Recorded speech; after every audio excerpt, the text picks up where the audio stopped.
Всем привет! Сегодня будем делать своими руками тактильный лабиринт-развивашку.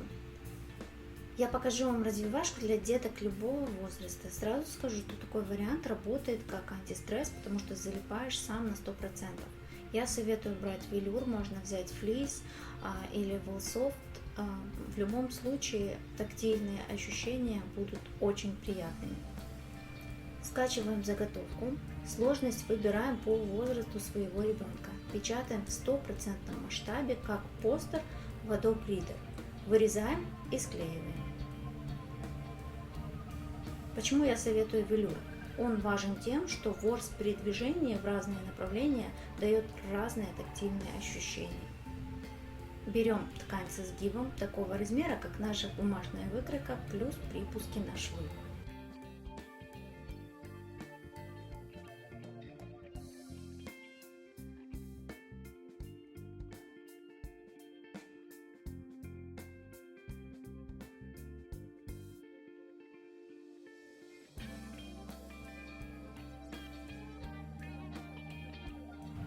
Складываем ткань лицевой стороной вовнутрь и прокладываем строчку, как показано в видео. Оставляем отверстие для выворачивания.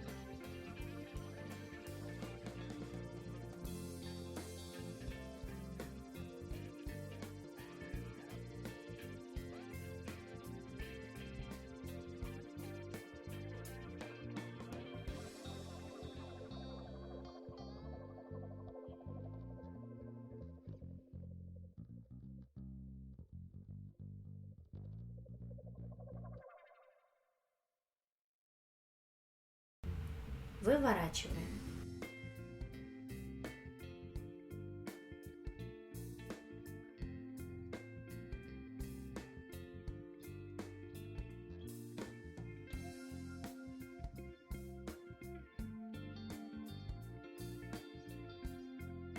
В отверстие вставляем бусину, шарик, то, что приятно скользит. Я задвигаю ее в угол квадрата.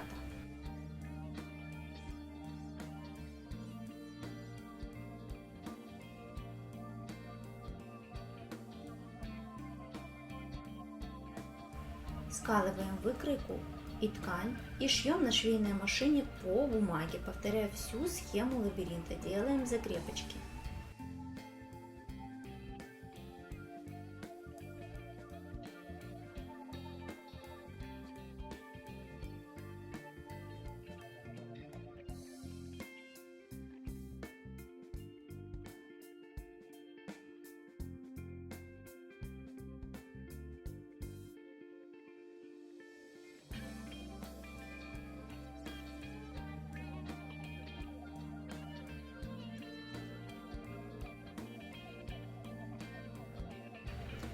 Эта развивашка прекрасно развивает мелкую моторику и логическое мышление. Моя бусина скользит почти без труда. Если хотим, чтобы было сложнее, то ходы лабиринта делаем уже. Снимаем бумагу. Отверстие можно стачать на машине или вручную. Сделайте это хорошо, чтобы ребенок не достал мелкую деталь и не проглотил.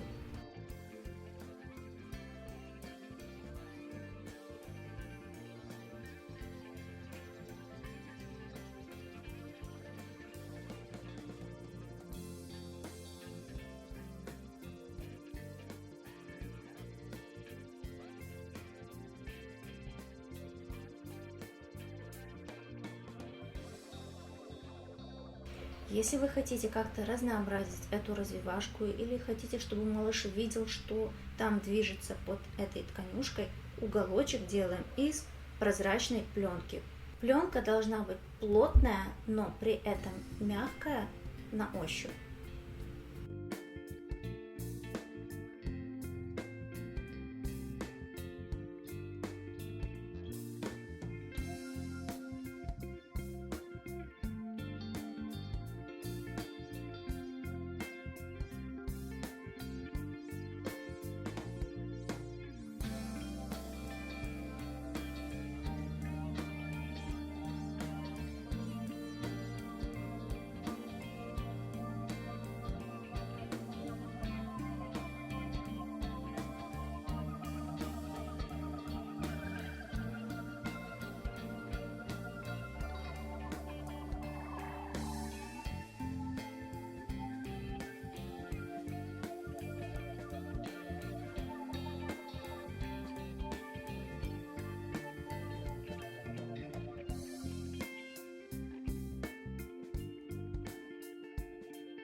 Как играть?